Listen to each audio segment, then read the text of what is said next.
Salam alaikum wa rahmatullah ta'ala wa barakatuh. Aujourd'hui c'est dimanche 28 janvier 2024, exactement 15h37. Nous allons décortiquer ensemble cette nouvelle fraîche qui est tombée il y a moins d'une heure. Après concertation,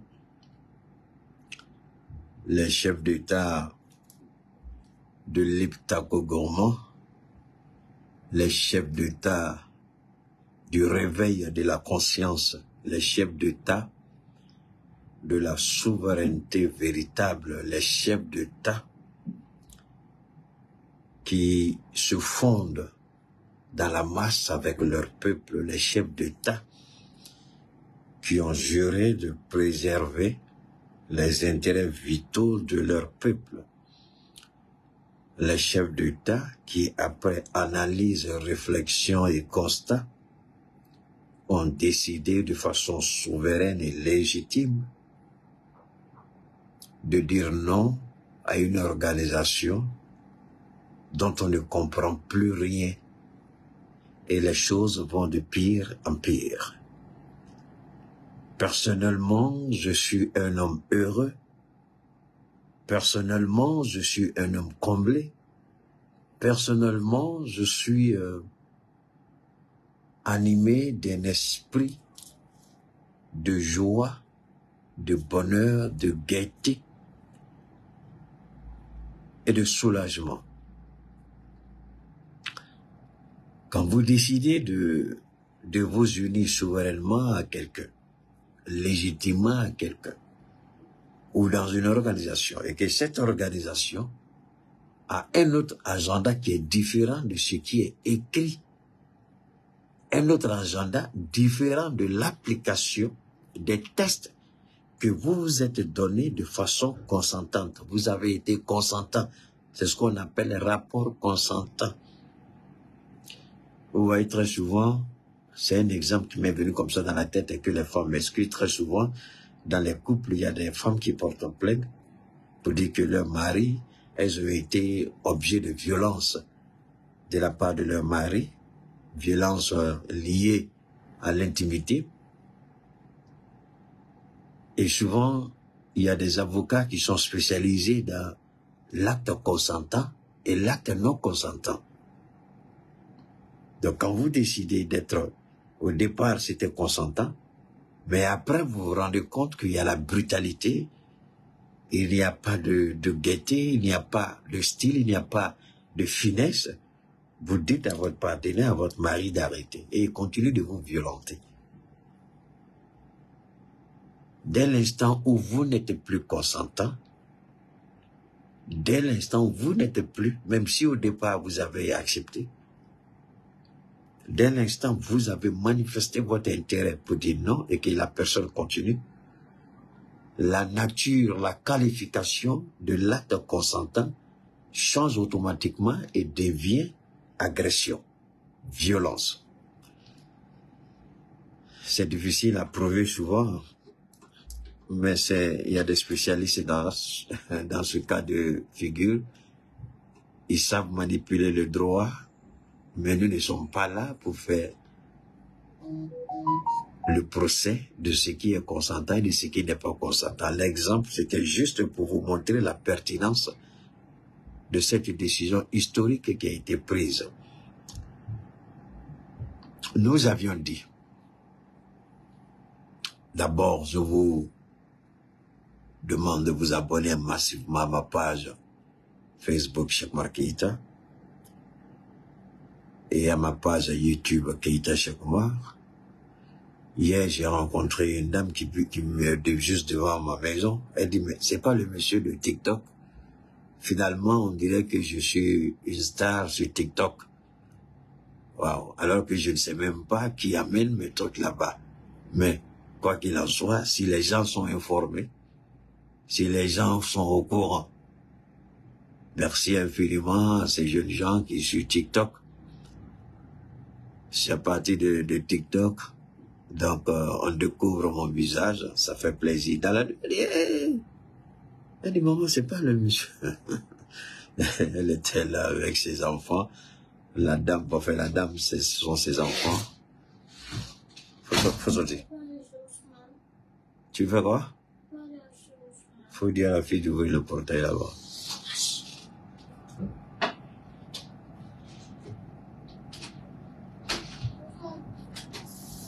Mais alors, bonsoir, sinon rebonsoir. Permettez-moi de faire un bon cadrage au niveau de YouTube.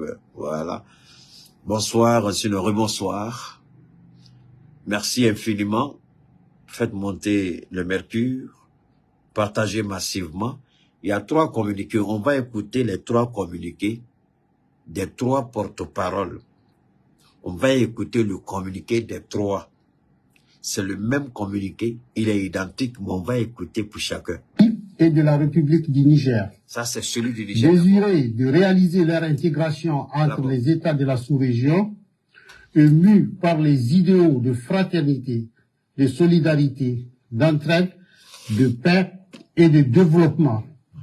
Leur Excellence, le général Aboubakar Sangoulé Labizana, le général Moussa Traoré, et le lieutenant-colonel Séni Kounké, respectivement chef d'État de la Haute-Volta, actuelle Burkina Faso, du Mali et du Niger, créés avec 12 de leurs pairs le 28 mai 1975 à Lagos, la communauté économique des États de l'Afrique de l'Ouest. Après 49 ans d'existence, les vaillants peuples du Burkina, du Mali et du Niger constate avec beaucoup de regrets, d'amertume et une grande déception que leur organisation s'est éloignée des idéaux de ses pères fondateurs et du panafricanisme. En outre, la CEDEAO, sous l'influence de puissances étrangères, trahissant ses principes fondateurs, est devenue une menace pour ses États membres et ses populations dont elle est censée assurer le bonheur. En effet, l'organisation n'a pas porté assistance à nos États dans le cadre de notre lutte existentielle contre le terrorisme et l'insécurité. Pire, lorsque ces États ont décidé de prendre leur destin en main, elle a adopté une posture irrationnelle et inacceptable en imposant... Je m'arrête là. Merci. Il y a une dame, je crois, qui vient de dire que c'est la première. Elle arrive à me suivre en direct. Je fais le maximum par moment, vous comprenez. Donc, abonnez-vous. Les nouvelles personnes, abonnez-vous. Pour ne pas rater les directs de Keïta. Pour toutes les nouvelles personnes, sur Facebook, c'est Cheikh Oumar Keïta. Abonnez-vous directement. Sur YouTube, c'est Keïta Cheikh Oumar. Abonnez-vous, partagez et envoyez le maximum de cœur. Hein? Le cœur, le pouce bleu, encouragement, cœur, encouragement, cœur, encouragement, cœur. J'aime et j'encourage. J'aime et j'encourage. C'est important. Vous avez, on est en pleine lecture là, du communiqué conjoint des 3 États de l'Alliance des États du Sahel, le Liptako Gourma. Ça, c'est le premier communiqué que vous entendez, celui du Niger. Mais avant ce communiqué, le président Tiani a reçu en audience notre ministre d'État, notre ministre des Affaires étrangères et des Maliens établis à l'extérieur, son Excellence Abdoulaye Diop. Souvent, je mélange les deux. Hein. Je dis Abdoulaye Maïga, Abdoulaye Diop. Franchement, comprenez. Donc, Abdoulaye Diop a été reçu parce qu'il était porteur d'un message. Il y a eu concertation. Je vous ai dit à maintes reprises que les 3 chefs d'État ne se sont pas encore vus dans une rencontre formelle où tous les 3 seront là. Ils l'ont pas encore fait, mais je dis, soyez certains de ce que je vous dis, ces 3 chefs d'État s'appellent pratiquement au quotidien. Ils échangent chaque fois. Ils ont une vision commune, ils ont un amour commun, ils ont un objectif commun, ils ont une ambition commune. On va continuer à écouter. Des sanctions illégales, illégitimes, inhumaines et irresponsables en violation de ses propres textes. Toutes choses qui ont davantage fragilisé les populations déjà meurtries par des années de violence imposées par des hordes terroristes, instrumentalisées et téléguidées.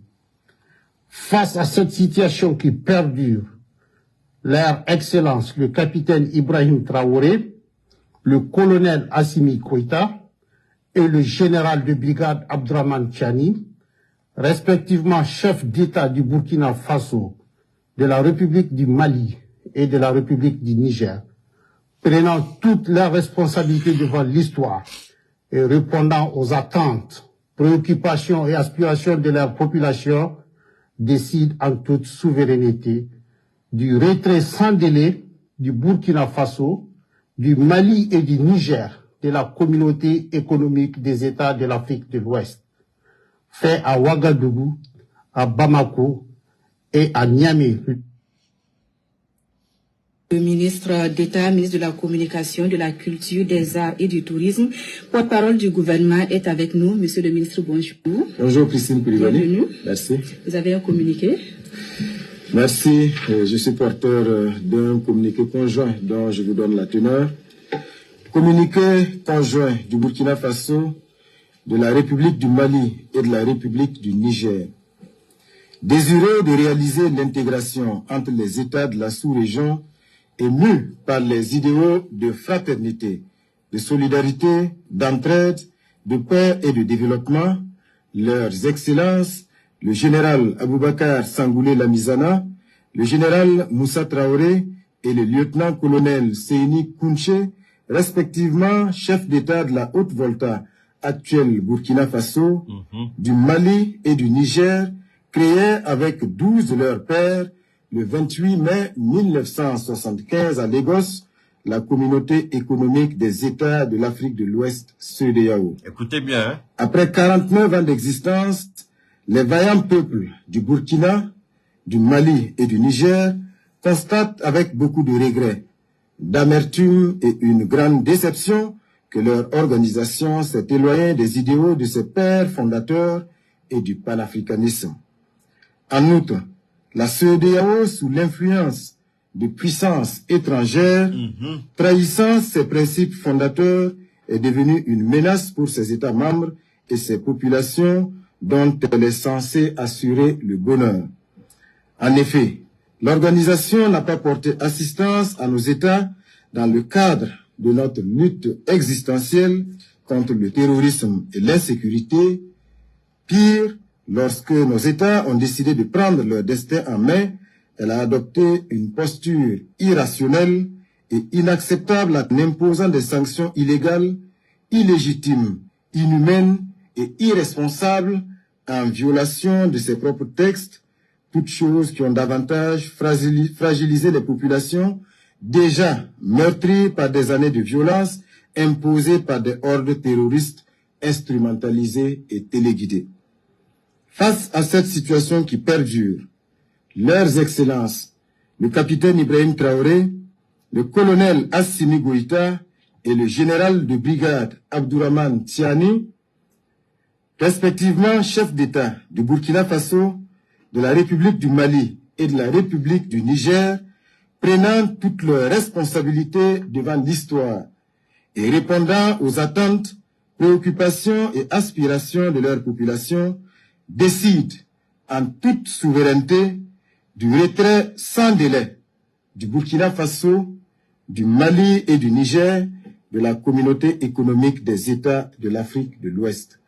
Fait à Ouagadougou, à Bamako et à Niamey. Ok, maintenant, on va écouter celui du Mali. On a écouté le Burkina. D'État, ministre de l'administration territoriale et de la décentralisation, porte-parole du gouvernement, le colonel Abdoulaye Maïga. Bonjour, monsieur le ministre. Bonjour. Avec vous, un communiqué du gouvernement. Merci. Au nom de nos plus hautes autorités, j'ai l'insigne honneur de donner lecture d'un communiqué conjoint, communiqué dont la teneur suit. Communiqué conjoint du Burkina Faso, de la République du Mali et de la République du Niger.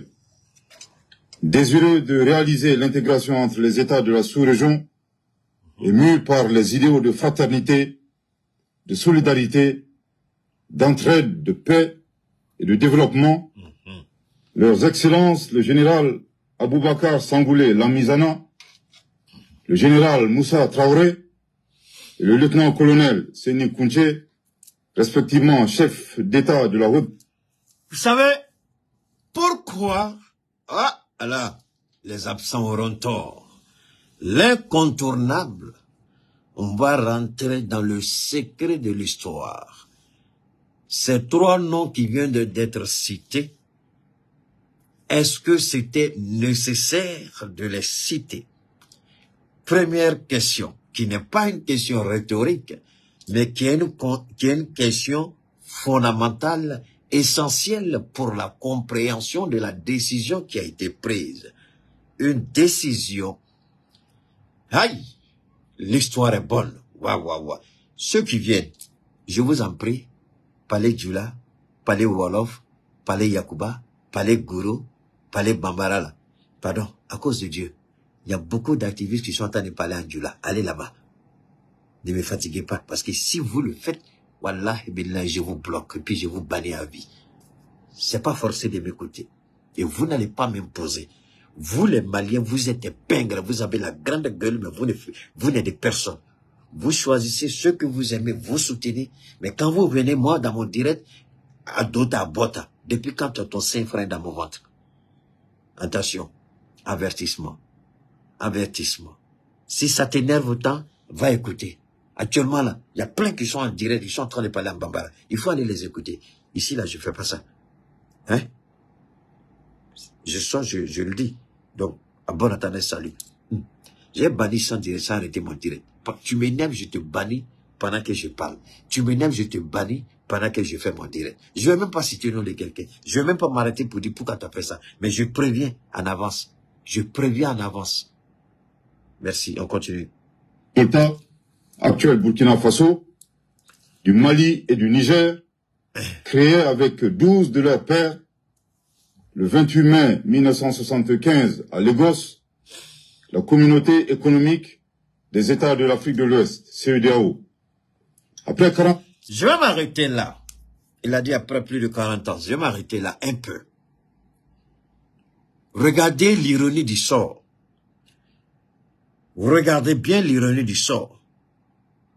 Regardez bien l'ironie du sort.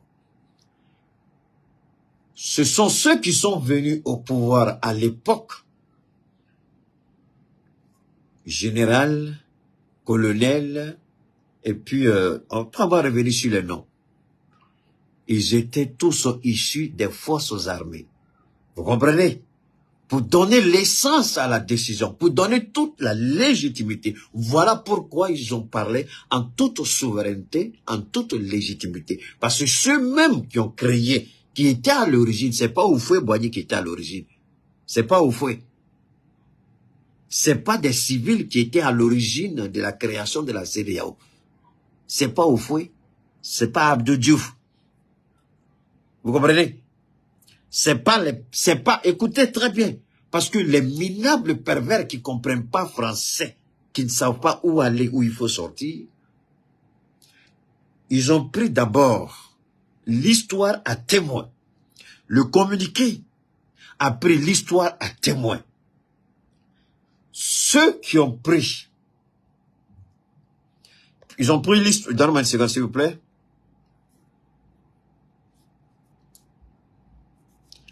Donc, ils ont pris l'histoire à témoin en citant le nom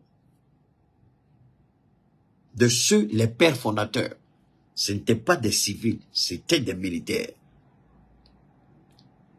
La même caricature comme celle qui prend aujourd'hui la décision souveraine de sortir de la CEDEAO. C'est un. Deuxième élément historique, c'est au Nigeria qu'ils ont fait. Et aujourd'hui, il se trouve que c'est le président du Nigeria qui est à la tête de la CEDEAO.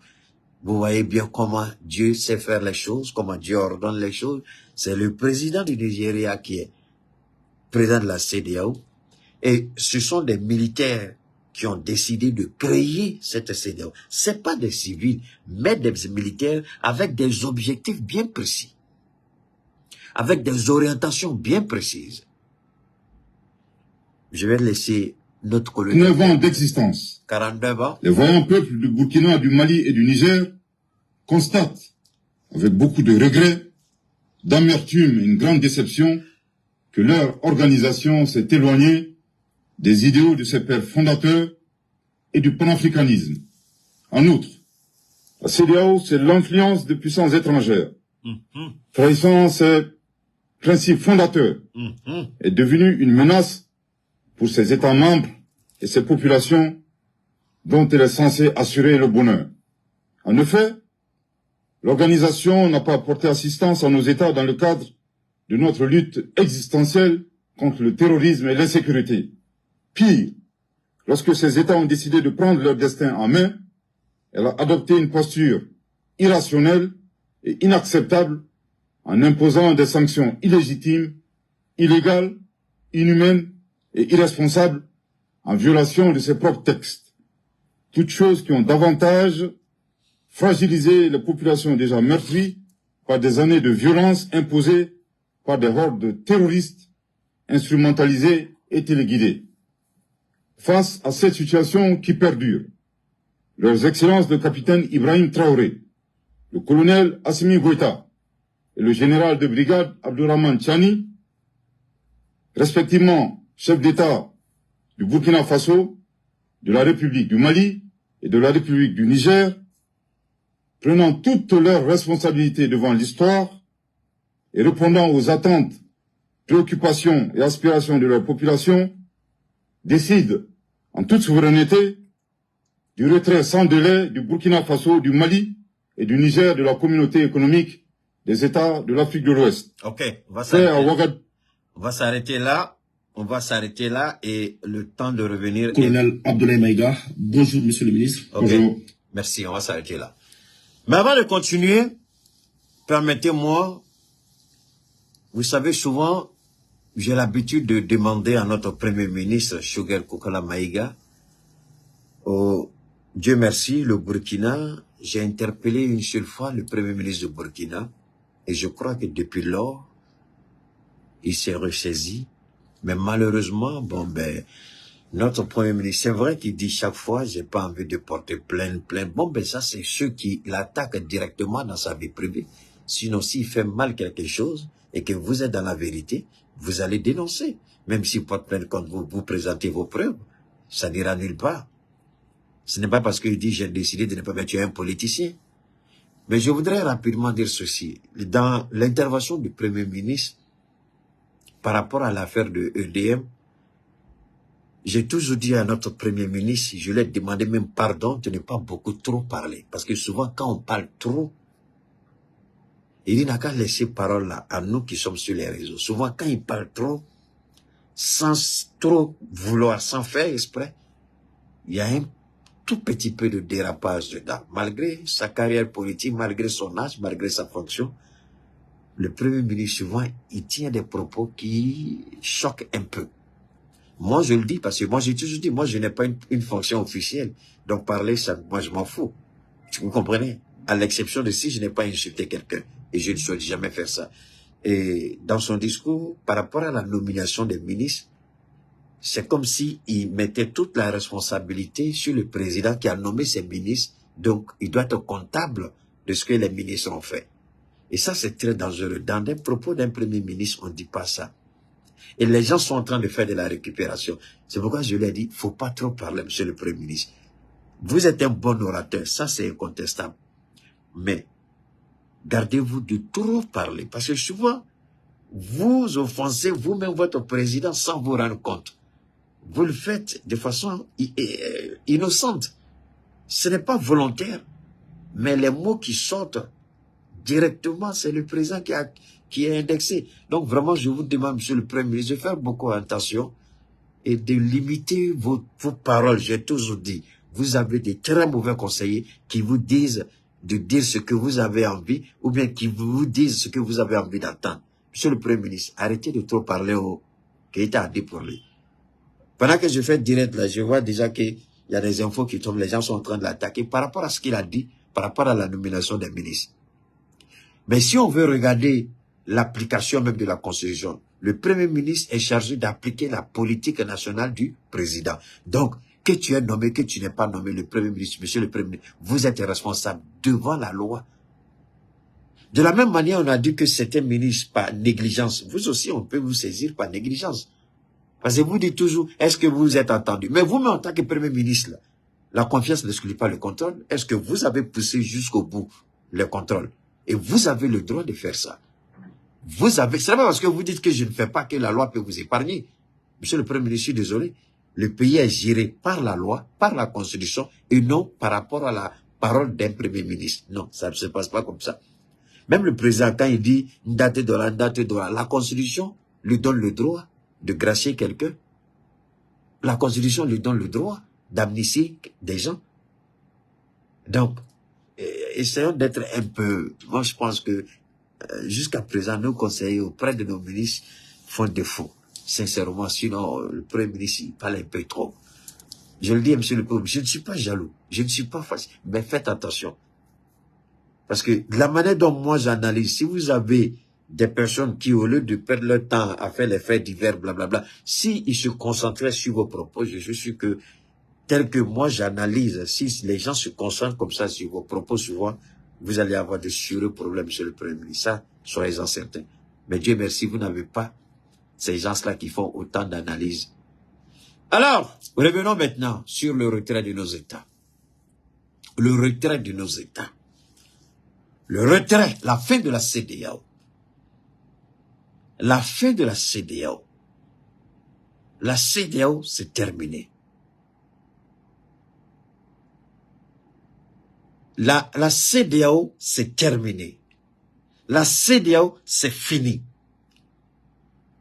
Nous avons levé la voix lorsque nous étions sous embargo. Embargo qui a été imposé par la CEDEAO en violation de ses propres tests. Vous dites, comme vous avez mal fait, nous aussi nous allons mal faire. Mais le mal n'a jamais réparé le mal. On dit toujours, il y a un langage ivoirien qui dit, on ne reste pas dans Magnan pour enlever Magnan. Si vous estimez que la prise du pouvoir au Mali, au Burkina, au Niger n'est pas conforme, ce n'est pas pour autant que vous allez prendre des décisions irresponsables, inconscientes contre ces personnes. Et d'ailleurs, si le peuple n'avait pas apporté son soutien, si ce peuple-là, c'est-à-dire les peuples de l'Iptako Gourma, si ces peuples-là n'étaient pas en harmonie avec leurs dirigeants, je ne crois pas qu'Assimi aurait fait 2 ans au pouvoir, je ne crois pas que le capitaine aurait fait 1 an au pouvoir, encore moins 6 mois pour le général. Donc c'est parce qu'ils ont la confiance. Et j'ai vu des choses au Burkina hier qui m'ont coupé le souffle. Aujourd'hui, le capitaine Ibrahim est en train de réaliser des choses au Burkina. Et il a l'adhésion populaire sans faille. Il a la légitimité souveraine du peuple sans ambiguïté. Idem pour le Niger et le Mali. Oui, c'est vrai, au Mali, on a un cas un peu particulier, lié au fait que les politiciens avaient miné ce pays. Les politiciens avaient tellement détruit ce pays que le pays, là, il n'était même pas handicapé. Le pays avait les 2 jambes cassées. Donc, il faut ramasser les os et puis les placer étape par étape. Chaque morceau d'os cassé doit retrouver sa place initiale. Et c'est ce travail de fourmi qu'Assimi Goïta est en train de faire au Mali. Le Mali n'était pas assis. Le Mali avait les jambes brisées. Le Mali était devenu aveugle. Donc, il faut réparer les jambes brisées. Il faut retrouver les os perdus. Il faut colmater les brèches. Ensuite, il faut traiter les yeux pour retrouver la vue. Il faut traiter l'ouïe, c'est-à-dire l'audition. Il faut traiter les oreilles. Le Mali n'avait plus de dents pour broyer les os. Donc, il faut faire tout pour faire pousser des dents, pour que le Mali puisse désormais broyer et mâcher la viande, broyer des os. Et puis, il faut que le Mali se retrouve dans sa plénitude et dans sa pleine puissance. Ces 3 pays-là, heureusement le Niger, il y a eu intervention à temps. Le Burkina était sur le point de retrouver le Mali dans cette situation inacceptable. Nos pays étaient violentés. Et nos pays, la CEDEAO était comme un instrument de contrôle des puissances étrangères. Pour la simple et bonne raison. Aujourd'hui, après que la France ait mis son veto, après que les Américains aient mis son veto, parce que les Chinois ont décidé de construire le siège de la CEDEAO, comme ils ont fait en Éthiopie à Addis Abeba. Après leur passage, heureusement, les Américains sont venus, avec le concours des Africains eux-mêmes. Ils ont enlevé tous les micros, tous les pièges. C'est-à-dire que la Chine a construit, mais la Chine avait mis des micros partout. Puisqu'ils ont construit gratuitement, ils voulaient contrôler. Et c'est ce que la Chine veut faire. La Chine veut contrôler la CEDEAO. La France s'était opposée. Les États-Unis s'étaient opposés. Mais finalement, on a appris il n'y a pas longtemps qu'ils ont donné maintenant l'autorisation à la Chine de construire le siège de la CEDEAO à Abuja. Ben, vous voyez, ils sont prêts, ces pays-là, à prendre des sanctions contre nous. Mais ils sont incapables de construire leur propre siège. Ils prennent des sanctions contre nous, mais ils sont incapables, je répète, ils sont incapables de construire leur propre siège. Il faut la Chine pour construire le siège de la CEDEAO. Quelle humiliation. Alors, maintenant, on va décortiquer. On va décortiquer. Alassane Ouattara, toujours le même, Emmanuel Macron, Anthony Blinken, puisque le vieux président américain n'est plus au contrôle de ses facultés, Anthony Blinken, qui a un penchant français, avec la complicité de Macron, il décide de boycotter, parce qu'Anthony Blinken était en train de tourner en Afrique. Je l'ai développé avant-hier. Hier, je n'ai pas fait de direct. Le vendredi, j'en ai fait. Je l'ai développé. Les Américains, d'ailleurs, en Centrafrique, je vais faire une direct spéciale sur ça, les Centrafricains sont sortis pour dénoncer le recrutement des Américains. L'Amérique est en train de manipuler la jeunesse centrafricaine. Et ça, c'est mon partenaire Afrique Média qui m'a fait parvenir le document avec une vidéo à l'appui. Mais comme ça, c'est une nouvelle chaude, je profite juste pour dire qu'on va développer le comportement des Américains en Centrafrique. Comment l'USAID est en train de recruter les jeunes centrafricains pour les mettre au service des États-Unis. Ceux qui vont pistonner demain pour sortir et se manifester comme ils ont fait en Libye. Les Américains le font en représailles par rapport à la plainte qui a été posée par l'Afrique du Sud. Vous vous rappelez que j'ai insulté le président sud-africain pour lui dire, Cyril Ramaphosa, je lui ai dit qu'il arrête sa grande gueule, qu'il porte plainte. Lui et le président kenyan Uhuru, quelque chose comme ça, là, cette merde, cette canaille aussi, qui avait la grande gueule, je lui dis, ferme ta boîte de merde. Mais, aujourd'hui, l'Afrique du Sud a porté plainte. Le procès, c'est vrai, ce qu'ils espéraient ne l'ont pas eu, mais au moins, ils ont eu le mérite d'avoir porté plainte contre Israël, devant la Cour internationale de justice, la CIJ. Revenons dans le cas du Mali. Voilà un président qui s'appelle Alassane Ouattara. Voilà un président qui dit, avant d'aller à Abuja pour la rencontre, après le renversement du régime Ibrahim Boubacar Keïta, l'audio est toujours disponible. Il est allé, pour mieux comprendre ça, il s'entend, voilà un président de la CEDEAO qui est heureux de la situation que vit le Mali. Des sanctions imposées. Maintenant, nous prenons les tests de la CEDEAO, nous les regardons de bout en bout. Nullement, il est mentionné qu'il faut sanctionner de la manière dont le Mali a été sanctionné. Mais tout simplement parce que ce vieux criminel irresponsable et idiot appelé président Ouattara avait reçu injonction, direction, directive, ordre de Quai d'Orsay et de l'Élysée pour frapper le Mali. Mais le constat est clair. S'il y avait une seule dose de responsabilité et de conscience morale de la part des chefs d'État africains, au niveau de la CEDEAO, il devrait se poser une toute petite question. Au Gabon, il y a eu coup d'État, mais que s'est-il passé? Le coup d'État a été adoubé par la France, sans sanction, rien. Et les présidents de la CEDEAO ont vu ça.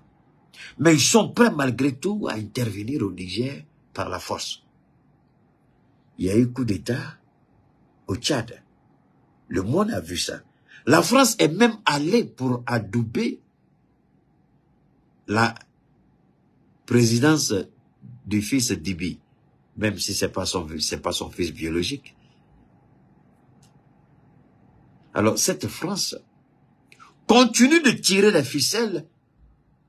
On soutient la CEDEAO, on encourage la CEDEAO, toutes les initiatives de la CEDEAO, y compris la force. Donc on voit que chaque fois, avant un train de sanctions contre un État qui a décidé de prendre sa responsabilité face à l'histoire et de manifester sa souveraineté, on voit toujours que la France est la première à dire toujours, voilà, on est prêt, on est prêt, on est prêt.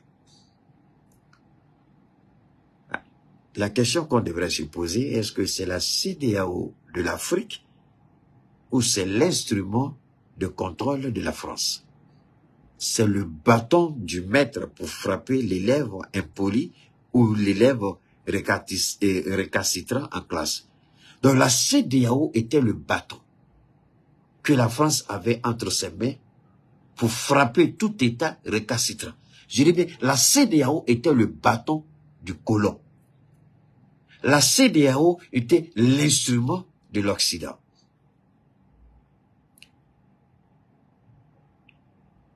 Seulement avant-hier, le Mali décide de claquer la porte aux accords d'Alger. À peine moins de 72 heures, le Mali se retire de la CEDEAO, chose que nous avons tous souhaité.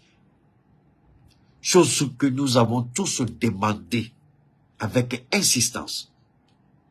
Alors maintenant, quelles sont les conséquences, les ramifications et les enjeux? C'est ça qui est important.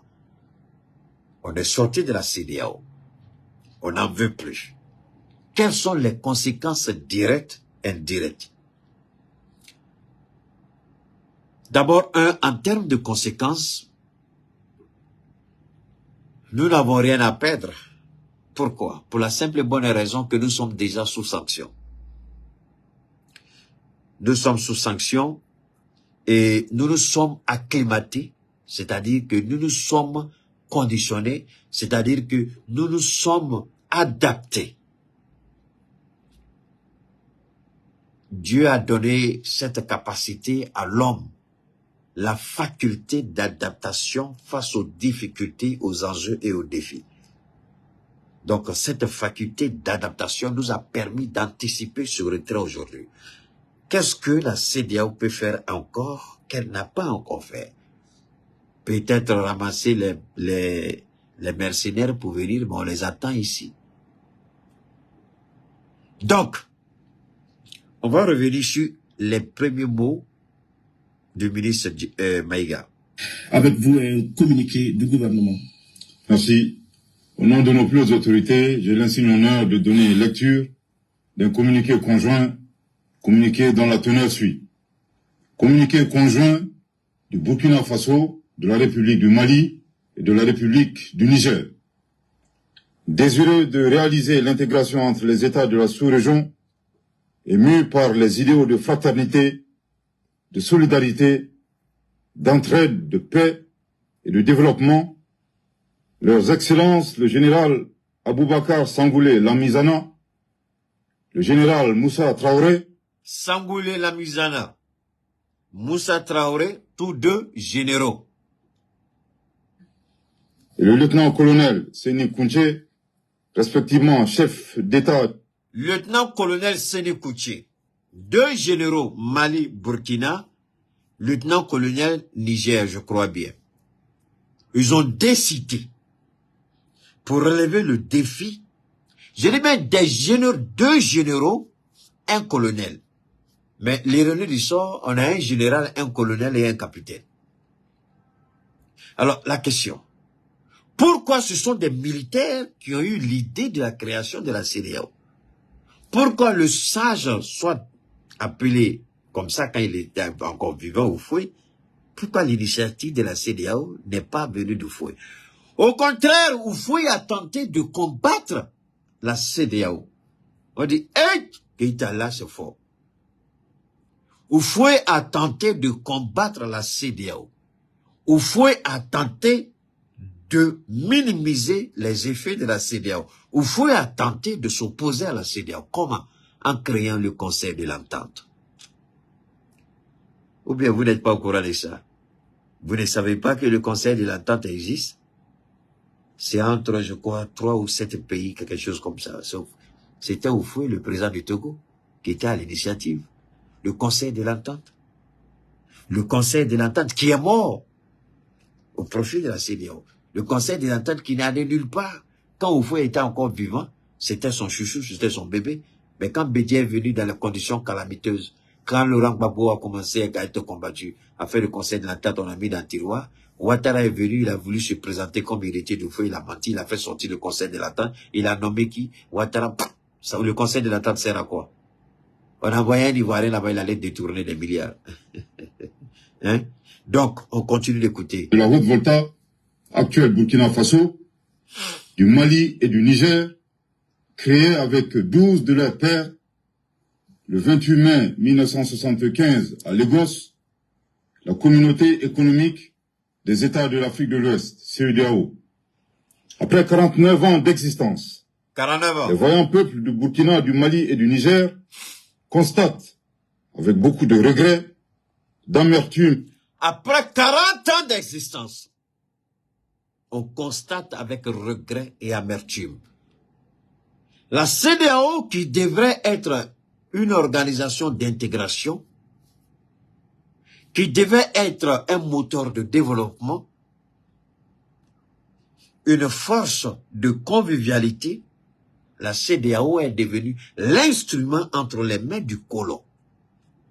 Puisque la CEDEAO elle-même ne peut pas se financer. La CEDEAO a besoin du financement extérieur. Le financement extérieur vient et la CEDEAO est obligée de se soumettre aux agendas des Occidentaux. Donc la CEDEAO décide de frapper le Mali. Mais attention, écoutez très bien. Maintenant que la CEDEAO a pris cette décision, alors que l'UMOA n'était en rien concerné, je dis bien l'UMOA n'était en rien concerné, Union monétaire ouest-africaine. Alors comme c'est le bâton du colon, comme c'est la chicotte du maître pour frapper l'élève récalcitrant, le pays récalcitrant, on dit que UMOA, toi, il faut rentrer dans la danse. Donc, alors que quand on créait la CEDEAO, c'est une commission économique. C'est ça, et comment on appelle ça? C'est économique en fait. C'est économique la CEDEAO. C'est un marché commun. L'UMOA, c'est la monnaie. La CEDEAO, c'est l'économie. Je vous en prie, écoutez très bien ce que je dis. Parce qu'on va développer aujourd'hui, à fond. L'UMOA, c'est la monnaie. Et la monnaie, le franc CFA, est garanti par l'armée française. Ce n'est pas l'or des Africains, non. C'est l'armée française, qui garantit la monnaie de l'UMOA, c'est-à-dire le franc CFA, le franc du colon, la monnaie du colon, l'argent du colon. Donc la France fait tout pour maintenir la crédibilité de sa monnaie, pour mieux dominer les États. Donc comme la France a fait l'expérience de l'UMOA avec 7 pays, c'est d'où la France veut étaler cela aux 15 ou 16 pays de la CEDEAO, en créant l'ECO. Le Mali. Donc la CEDEAO, c'était d'abord économique. C'est pourquoi je dis souvent, l'économie et la monnaie, si vous les dissociez, comme le blanc vous a fait comprendre, c'est que vos études d'économie, là, vous qui êtes économiste, là, c'est que vous avez un sérieux problème. Parce que quand on vous donne le cours dans les amphithéâtres chez les Blancs, on ne parle jamais des forces armées comme étant la base arrière qui garantit la monnaie. Vous venez avec vos théories, blablabla. D'accord? Dans la réalité, là, ce que vous-même vous avez pris à l'université, là, vous les docteurs en économie ou en quoi, ce que vous avez pris, et puis la réalité de terrain, est-ce que c'est la même chose? Quand vous regardez les Américains, les études d'économie que vous avez fait, c'est la même chose pour les Américains, non? Alors donc, la CEDEAO, c'est la CEDEAO des peuples, c'est la CEDEAO d'intégration, c'est la CEDEAO économique, c'est la CEDEAO des marchés, un marché commun. Donc, nulle part des sanctions, nulle part des attaques, nulle part il est si vieux, comme on l'a vu de façon rigolo au Burkina Faso. C'est pourquoi je demande au capitaine d'arrêter le gouverneur de la BCAO, le vice-gouverneur de la BCAO au Burkina Faso. Je demande au capitaine de l'arrêter. Ce monsieur-là, je demande au capitaine de l'arrêter à cause de ce qu'il a dit. Donc la France se sert de la CEDEAO pour garantir ses intérêts, pour préserver ses intérêts dans les pays colonisés, c'est-à-dire les pays francophones. On frappe le Mali en violation de tous les textes. On frappe le Burkina, on frappe le Niger en violation de toutes les règles de droit. Alors qu'il y a un principe élémentaire du droit universel, le droit positif, ce qu'on appelle le droit universel. On dit les pays qui n'ont pas de flanc maritime, quelle que soit la situation de crise, que les pays qui ont une façade maritime ne leur ferment pas la porte, c'est-à-dire leur port. Alassane Ouattara, le plus criminel de toute l'histoire de l'humanité, est le premier à violer ce principe. Quand il est venu au pouvoir, en 2012, il a coupé, il a imposé à Aya Sanogo et autres, Aya Sanogo c'est un petit, il a imposé au Mali des sanctions. Le premier coup d'État qui a renversé, paix à son âme, le général a été. Ne fermez pas vos ports aux pays enclavés, aux pays désertiques, aux pays sahéliens. C'est une demande qui a été formée. Et ça, ce n'est pas par rapport à nous, mais c'est ce que le droit exige. Parce que dans la politique, ne soyons pas des criminels. Le Mali n'a pas arrêté, c'est-à-dire les anciens dignitaires et puis les exécuter, comme Sékou Touré l'a fait, le jugement public et exécution publique. Le Mali n'a exécuté personne. Alors Ouattara est celui qui a mené cette politique barbare et criminelle. De la même manière, il a pris le pouvoir en Côte d'Ivoire, par la violence, par les armes. C'est de cette même manière, il croit que la politique est... Et avec ça, on me dit qu'il est un PhD, c'est-à-dire qu'il est docteur en économie. Alors là, ça va au-delà de ma compréhension. Ma petite tête ne peut pas comprendre comment un vieillard de son âge peut être aussi criminel. Si la CEDEAO a changé de nature, il y a bel et bien deux responsables. La France et la France-Afrique, incarnée par Alassane Ouattara, et Macky Sall et Patrice Talon, dans le cas de l'Afrique de l'Ouest. Le Bénin aussi décide. Voilà un président qui a la grande gueule qui parle et qui est une merde incarnée, qui est le plus idiot de tous les présidents. Vous savez, ces trois présidents-là, quand ils parlent, ils croient qu'ils sont plus intelligents, plus instruits que les autres. Talon, Macky, Ouattara. Mais le minimum, le béaba des droits de l'homme, ces trois présidents-là, ils violent ça tous les jours, sans que cette soi-disant communauté internationale ne s'en plaigne. Alors, pourquoi aujourd'hui, ces trois présidents décident de violer, pas seulement les textes de la CEDEAO, mais ils violent encore le principe universel de ne pas fermer les ports aux pays enclavés, aux pays désertiques, aux pays qui n'ont pas de façade maritime. Non seulement ils ont violé les textes de la CEDEAO, mais ils ont encore violé les textes du droit positif, du droit international, le droit humanitaire. Une grande déception que leur organisation s'est éloignée des idéaux de ses pères fondateurs et du panafricanisme. En outre, la CEDEAO, c'est l'influence de puissances étrangères. Trahissant ses principes fondateurs, est devenue une menace pour ses États membres et ses populations dont elle est censée assurer le bonheur. Une menace. Nous avons toujours dit, donc la CEDEAO, si la CEDEAO est une menace, qu'en est-il de l'UMOA? Qu'en est-il du franc CFA? Parce qu'aujourd'hui, on prend la CEDEAO, mais l'UMOA. Parce que pour moi, il y a une dernière étape qui reste. Donc, d'abord, première information que je peux vous donner. Première information que je peux vous donner. Première information que je peux vous donner, j'insiste et je persiste, c'est que le Mali, ni le Burkina, ni le Niger ne seront membres de l'ECO.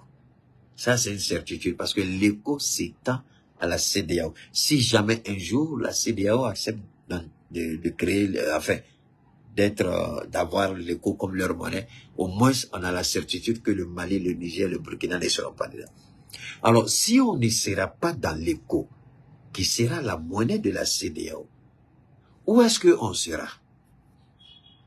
Il y a des questions qui résultent du droit logique. Il y a des questions qui découlent de la compréhension simple sans qu'on ait des spécialistes pour s'asseoir devant nous pour parler. Il n'y a pas longtemps, la CEDEAO a demandé que les experts commencent à réfléchir sur l'intégration de la CEDEAO, ou du moins sur l'intégration de la monnaie ECO au sein de la CEDEAO. Il n'y a même pas un mois de cela, la CEDEAO a relancé l'ECO. Donc la CEDEAO dit qu'elle est prête à rentrer dans l'ECO. Et que la France, tout ce qu'ils ont demandé comme exigence selon eux, la France l'aurait accepté. Mais alors, nous qui ne sommes plus dans la CEDEAO, donc affaire d'ECO, ce n'est pas notre problème. Si affaire d'ECO n'est pas notre problème, alors que le franc CFA va disparaître, alors que le CFA sera remplacé. Comme nous ne sommes plus dans la CEDEAO, juridiquement, on ne peut pas avoir la monnaie de la CEDEAO sans être membre de la CEDEAO. Donc, si on n'est pas membre, si on a décidé aujourd'hui de ne plus être membre de la CEDEAO avec effet immédiat, donc, négociation sur l'agenda du calendrier électoral, c'est zéro. La CEDEAO ne viendra plus nous dire organiser l'élection tel ou tel jour. C'est terminé. Nous organiserons nos élections. Premier pas positif. C'est pourquoi je vous ai dit quels sont les enjeux, les défis, les orientations. Mais cela ne veut pas dire qu'on n'aura pas de difficultés. Aucun pays au monde, même les Américains se cherchent aujourd'hui problème. Les Anglais se cherchent aujourd'hui. Les Allemands se cherchent aujourd'hui. Les Italiens. Le monde entier, tout le monde se cherche. Donc ce ne sera pas facile. Ce ne sera pas facile. Tout le monde se cherche. Je dis bien, tout le monde se cherche. Tout le monde se cherche. Tout le monde se cherche. En d'autres termes, ce n'est pas parce que nous avons quitté la CEDEAO aujourd'hui que nous allons rouler sur l'or, non. Au contraire, c'est maintenant que nous devons être plus engagés. C'est maintenant que nous devons être plus déterminés. C'est maintenant que nous devons démontrer que nous avons pris une décision rationnelle, une décision efficace, une décision exceptionnelle, une décision en toute souveraineté. C'est maintenant que nous devons attacher dur la ceinture. Le plus dur commence. Notre pays désormais nous appartient. Donc, si on est sorti de la CEDEAO, après le bref développement que j'ai fait pour vous, on est sorti de la CEDEAO, la monnaie ECO se prépare pour entrer dans la CEDEAO. Nous ne sommes pas concernés par cette monnaie au regard de notre retrait. Donc, si nous ne sommes pas concernés par l'ECO et que le CFA va disparaître, donc déjà nous avons des banques centrales dans nos pays. Je suis sûr que dans les semaines à venir, les mois à venir, je dis bien, je ne parle pas d'années, hein, parce que CEDEAO là, ça m'a surpris moi-même. Mais je m'attendais à ça. Rappelez-vous, je vous ai toujours dit que le retrait des 3 pays de la CEDEAO est déjà signé. On attend seulement un faux pas de la CEDEAO. Je vous envoie encore, allez-y, regardez. Vous pouvez aller vérifier cela aussi sur ma page. J'ai dit le retrait de la CEDEAO est déjà signé. On attend que la CEDEAO fasse un faux pas pour sortir de la CEDEAO. Si vous avez bonne mémoire, et je suis convaincu que vous l'avez, vous allez vous rappeler de cela. J'ai dit qu'on a déjà signé notre retrait. Assimi a signé, le capitaine a signé, le général a signé. On attend un faux pas de la CEDEAO. Et le faux pas, la CEDEAO a donné.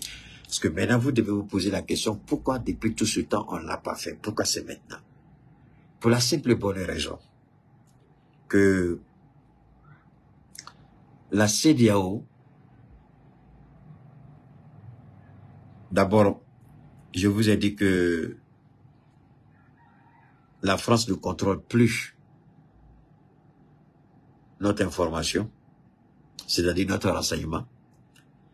Je vous ai dit aussi que la France est en train de s'atteler par tous les moyens pour voir comment elle peut nous avoir. Je vous ai dit que dans très peu de temps, en tout cas, il y a des décisions qui seront prises. Je ne sais pas trop, par rapport à la CEDEAO, je ne sais pas trop. J'ai dit, mais au regard de l'attitude de la France, pourquoi maintenant? La CEDEAO était censée aller au Niger pour discuter de la levée des sanctions le 25 janvier. La CEDEAO a pondu un communiqué dans le mensonge en disant que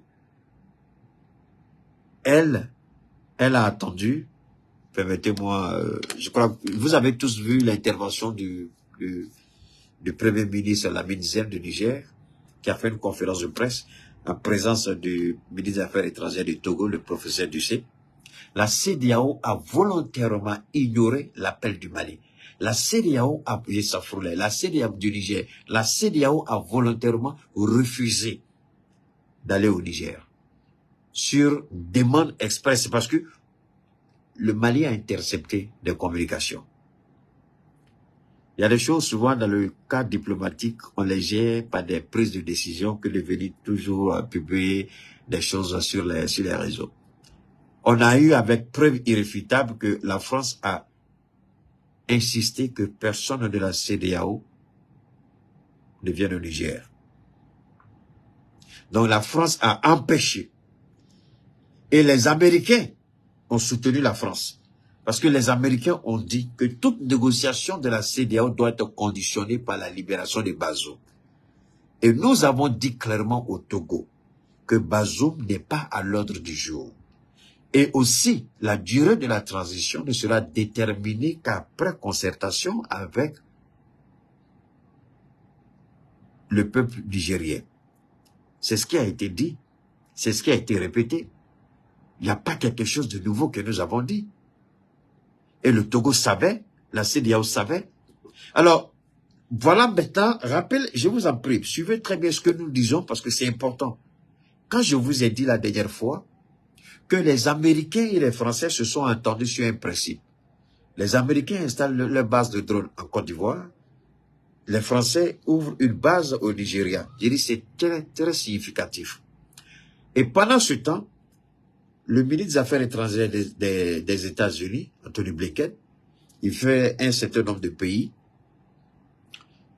Et puis, en Côte d'Ivoire, avec Ouattara, ils disent qu'il faut aller rapidement aux élections. Mais lui, Anthony, l'idiot qui parle là, Anthony Blinken, l'idiot qui parle là, c'est un idiot qui parle. Son pays a dit quoi? Que toute personne qui va, toute juridiction qui va s'attaquer aux Américains, ils vont détruire cette juridiction internationale. Alors, vous croyez que vous êtes tellement fort, vous êtes tellement puissant, vous connaissez tout, vous vous mettez au-dessus du monde entier et vous empêchez les autres d'avoir leur propre opinion. Ça, c'est quel genre de personne que vous êtes? Ils disent pourquoi les Africains ont leur propre. Donc, pour nous, c'est important et c'est fondamental. Pour nous, c'est essentiel. J'insiste, je persiste et je signe.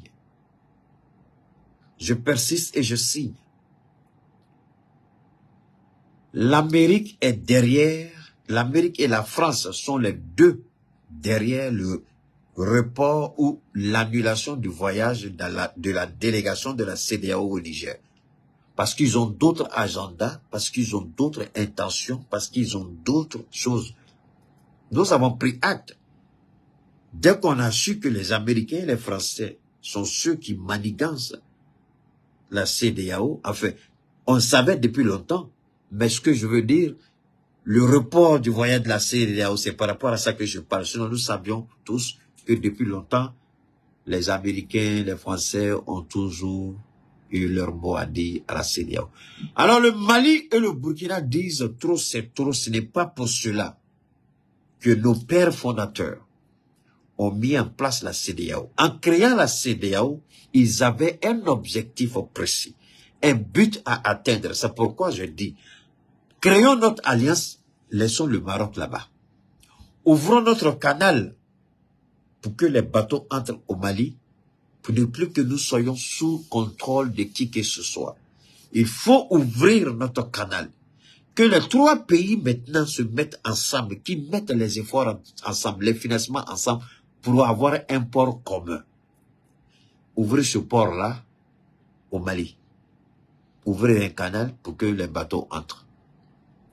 Le Maroc, là, Maroc, là, c'est les Américains. C'est les Français, il ne faut pas se blaguer. Algérie, c'est les Américains. Les Américains sont ceux aussi qui sont impliqués dans cette histoire de la CEDEAO et de l'Algérie. Donc, on est en train de se libérer doucement, doucement de cette... la seule chose qui reste aujourd'hui, et moi, ce qui me tenait à cœur, parce que je ne savais pas si la CEDEAO allait être la première que nous allons chasser, ou si c'était le franc CFA que nous allons lâcher. Bon, Dieu merci. La CEDEAO sera, c'est-à-dire l'abandon du CFA est la suite logique du retrait du Mali, du Niger, du Burkina, de la CEDEAO. Je répète, l'abandon du franc CFA sera la suite logique du retrait du Mali, du Burkina, du Niger, de la CEDEAO. Parce que, pour la simple bonne raison que la CEDEAO aura pour monnaie bientôt l'ECO, ils sont en discussion et ces discussions se font dans le dos du Mali, du Niger et du Burkina. Donc, nous aussi, nous avons déjà commencé les négociations pour créer notre monnaie commune. Au moins, vous pouvez avoir cette certitude absolue que nous allons avoir notre monnaie sous peu. Sinon que nous avons déjà notre monnaie. Mais cette monnaie, quelle sera la forme, je ne sais pas. Encore, je vous interpelle. Les attaques terroristes vont se multiplier. Les narratifs mensongers, manipulateurs vont se multiplier. C'est à cela que j'interpelle maintenant nos télévisions nationales. J'interpelle nos présidents. Si les directeurs à la tête de nos télévisions, de nos médias d'État ne sont pas à la hauteur, je vous demande pardon. Monsieur le Président, il faut les démettre et mettre des vrais patriotes. Parce que la guerre de la communication, de toute façon, ils sont qu'on appelle la mollesse de la communication, la faiblesse de la communication. C'est vrai, le Burkina montre des images. Le Niger organise beaucoup de débats. C'est le Mali qui traîne, au RTM. Ils se ressaisissent maintenant à travers des émissions citoyennes, je crois, et puis Malita Sera croit un truc comme ça. Tout ça, c'est bien beau, mais c'est pas suffisant. Il faut être agressif. Je n'ai pas d'insulter, agressif. C'est-à-dire être présent. C'est-à-dire être capable d'aller c'est-à-dire prendre les propos des Américains sur les plateaux chez nous et puis les décortiquer. C'est ça, c'est ce courage-là qui manque à nos télévisions. Eux, ils le font chez eux, mais nous sommes incapables de le faire chez nous. Est-ce que vous avez déjà vu le RTM ou bien RTB ou bien RTN en train d'analyser ce qui se passe chez eux là-bas, en dehors des réseaux sociaux? Non. Il faut être agressif, il faut aller sur le terrain. C'est pourquoi je demande à nos présidents, si nos directeurs généraux ne sont pas capables de changer la ligne éditoriale. Maintenant, il faut aller dans le camp de l'ennemi pour le frapper. La manière dont nos forces armées sont en train de chercher les terroristes là, avec les vecteurs aériens là, nos médias d'État doivent aller aussi chercher les informations chez eux et puis les frapper avec. Et bien, nos directeurs là, nos responsables éditoriaux là, ils n'ont pas ça en tête. Oh. Donc, monsieur le président, il faut leur parler. Donc, nous avons quitté la CEDEAO. C'est une fierté. C'est une grande joie. Maintenant, la deuxième étape, c'est le retrait ou l'abandon du franc CFA pour que nous soyons complètement libres et totalement libres. C'est ce qu'il reste à faire. Comme il y a un match tout à l'heure, je ne vais pas trop durer. Le match est à 17h, je vais vous laisser suivre votre match. On garde le contact. À très bientôt. C'était ma modeste contribution. On va revenir encore une fois de plus, un peu plus tard, beaucoup plus largement, pour parler, pour discuter, sans oublier, allez vous abonner massivement sur ma page Cheikh Oumar Keïta et Keïta Cheikh Oumar YouTube, Cheikh Oumar Keïta Facebook. Et désormais, nous avons un partenaire qui s'appelle Afrique Média. Donc, nous avons un contrat avec Afrique Média. Nous travaillons maintenant avec Afrique Média. Donc, vous pouvez souvent retrouver mes interventions sur le site d'Afrique Média ou sur les différentes plateformes des réseaux sociaux d'Afrique Média. Donc, ne soyez pas surpris. C'est parce que nous sommes en partenariat. Nous avons signé ce contrat-là. Nous travaillons ensemble. D'ici là, portez-vous bien.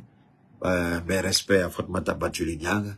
N'oubliez pas le DAMSA qui est notre partenaire avec qui nous travaillons pour avoir une santé de fer, pour avoir une très bonne santé. Merci à vous. On garde le contact et à très bientôt.